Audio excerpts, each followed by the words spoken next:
क्या कभी एक समाधि संत का आशीर्वाद किसी टेक्नोलॉजी लीजेंड की जिंदगी बदल सकता है? क्या बाबा नीम करोली ने अमेरिका को एक नई सोच दी? आज हम एक ऐसे रहस्य से पर्दा उठाने जा रहे हैं जिसने दुनिया की सबसे बड़ी टेक कंपनी की नींव में एक भारतीय संत का मौन आशीर्वाद दर्ज कर दिया। स्टीव जॉब्स नाम आपने सुना है, लेकिन क्या आपने वो कहानी सुनी है जब ये नाम मिटने की कगार पे था और भारत के एक समाधि ने उसे बचा लिया?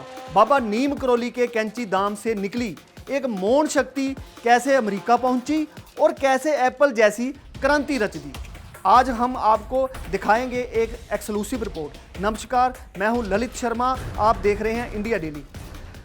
अमेरिका का वो नौजवान जिसे कुछ समझ नहीं आ रहा था। साल 1974 में स्टीव जॉब्स महज 19 साल के थे, टेक्नोलॉजी के दीवाने, लेकिन अंदर से बिल्कुल खाली।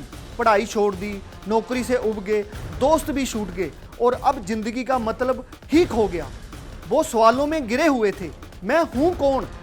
और तभी किसी ने बताया भारत में एक संत है जिनसे मिलने लोग अमेरिका से आते हैं। नाम था बाबा नीम करोली। जॉब्स ने बिना समय गंवाए टिकट कटाया और निकल पड़े आत्मा की तलाश में। कैंची धाम पहुंचे, लेकिन वहां कुछ और ही था इंतजार में। जब स्टीव कैंची धाम पहुंचे तो उन्हें बताया गया कि बाबा नीम करोली अब इस दुनिया में नहीं है, समाधि हो चुकी थी। वो शौक में आ गए। जिस उम्मीद में अमेरिका से वो आए थे वो पहले कदम पर ही टूट गई। लेकिन जॉब्स रुक गए क्योंकि दिल ने कहा जहां कुछ है। और तभी रात में बाबा के पुराने शिष्य को एक सपना आया। सपने में बाबा बोले जिसे बुलाया था वो आ गया, बिना देखे बिना सुने, और मिल गया जीवन का रास्ता अगली सुबह। आश्रम से बुलावा आ गया, बिना किसी से बात किए, बिना कुछ पूछे स्टीव को बाबा के स्थान पर ले जाया गया। वो वहीं बैठ गए और वो मौन, वही मौन जैसे किसी ने सब कुछ कह दिया हो। भीतर कुछ कांपा, आंखें नम हुई और उन्होंने सुना, तेरा रास्ता वही है जहां से आया है, लेकिन अब खुद को पहचान कर जा। अमेरिका लौटे, लेकिन अब जो लौटे वो स्टीव पहले वाले नहीं थे। भारत से लौटने के बाद जॉब्स ने अपनी पूरी सोच ही बदली। उन्होंने कहा डिज़ाइन इज सोल, और फिर एप्पल की नींव रखी। वो कंपनी जो इंसान की सोच, उसका स्पर्श, उसकी आदतें सब कुछ बदलने वाली थी।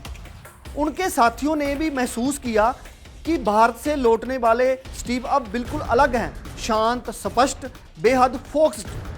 बाबा की तस्वीर ने दिला दिया संतुलन का मंत्र।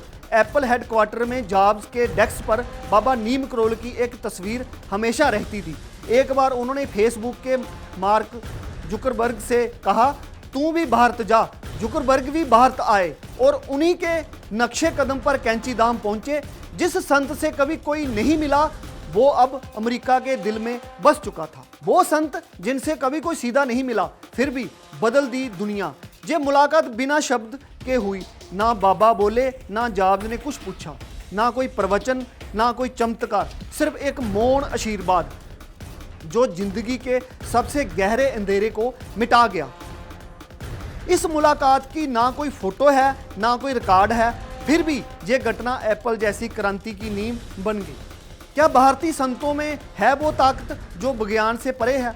सवाल सिर्फ इतना नहीं कि बाबा नीम करोली ने जॉब्स को बदल दिया।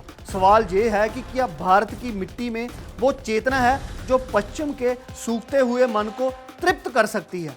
क्या सिर्फ स्पर्श, केवल मौन और एक दर्शन से किसी आत्महत्या की सोच को विश्व विजेता में बदला जा सकता है? इस कहानी में जवाब छुपा हुआ है और यही सबूत है। तो ये थी वो कहानी जहां एक समाधि की ऊर्जा अमेरिका की सिलिकॉन वैली तक पहुंच गई, जहां एक मौन दर्शन ने सोच, तकनीक और इंसान का मतलब ही बदल दिया। बाबा नीम करोली की चुप्पी ने वो कह दिया जो शायद शब्दों से कभी ना कहा जा सके। और स्टीव जॉब्स को वो अब सिर्फ इंसान नहीं, वो उदाहरण बन गए, एक टेक्नोलॉजिकल मसीहा जो बना भारत के एक संत की चेतना से। आप देखते रहिए इंडिया डेली, फिर मिलते हैं बड़ी खबर के साथ।